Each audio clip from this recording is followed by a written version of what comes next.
design can be used by kids to draw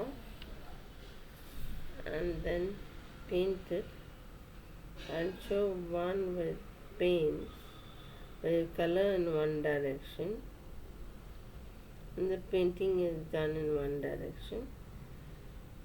I'm taking the colors directly. I'm not diluting it.